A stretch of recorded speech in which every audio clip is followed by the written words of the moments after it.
കണ്ണൂർ പയ്യന്നൂരിൽ പുതുതായി നിർമ്മിക്കുന്ന കോടതി സമുച്ചയം വിവാദത്തിൽ 6 നിലകളിൽ നിർമ്മിക്കാൻ പദ്ധതിയിട്ട കെട്ടിടം PWD 4 നിലകളിൽ ഒതുക്കിയെന്നാണ് ആക്ഷേപം. ഇതുമായി ബന്ധപ്പെട്ട ഹർജിയിൽ ഹൈക്കോടതി സർക്കാരിനോട് റിപ്പോർട്ട് ആവശ്യപ്പെട്ടിരിക്കുകയാണ്. പഴയ കോടതി കെട്ടിടം ദ്രവിച്ചു തകർന്നു തുടങ്ങിയതോടെയാണ് പയ്യന്നൂരിൽ പുതിയ കോടതി സമുച്ചയമെന്ന ആവശ്യമുയർന്നത്. മജിസ്ട്രേറ്റ്, മുൻസിഫ് കോടതികളുടെ കെട്ടിടത്തിന് 2018 ഭരണാനുമതിയും 2019 സാങ്കേതികാനുമതിയും ലഭിച്ചു. 14 കോടി രൂപ ചിലവിൽ PWD നിർമ്മാണം ആരംഭിച്ചു.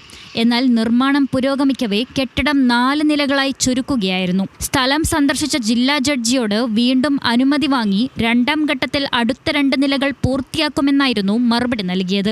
ആ നിർമ്മിതി ഏതാണ്ട് പൂർത്തിയായി കഴിഞ്ഞപ്പോൾ 2 നിലകൾ ഇല്ലാത്ത രീതിയിൽ നിർമ്മിതി പൂർത്തിയാക്കാൻ പോവുകയാണ് എന്നാണ് PWD അറിയിച്ചിരിക്കുന്നത്.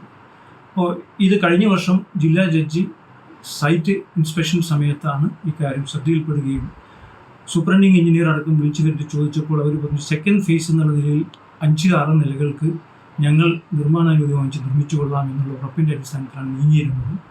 അതിൻ്റെ അടിസ്ഥാനത്തിൽ ഈ PWD ഹൈക്കോടതി രജിസ്ട്രാർക്ക് സെക്കൻഡ് ഫേസ് എന്നുള്ളതിൽ 5-6 നിലകൾക്കുള്ള അഡീഷണൽ എസ്റ്റിമേറ്റ് തയ്യാറാക്കി നൽകിയിട്ടുണ്ടായിരുന്നു. 2ാം ഘട്ട നിർമ്മാണത്തിനായി ഹൈക്കോടതി അസിസ്റ്റന്റ് രജിസ്ട്രാർക്ക് പുതിയ എസ്റ്റിമേറ്റ് സമർപ്പിച്ചു. എന്നാൽ ഇത് സർക്കാർ നിരസിച്ച് തിരിച്ചയച്ചു. ഇതോടെയാണ് കോർട്ട് കോംപ്ലക്സ് പ്രൊട്ടക്ഷൻ ഫോറം പൊതുതാൽപര്യ ഹർജിയുമായി ഹൈക്കോടതിയെ സമീപിച്ചത്.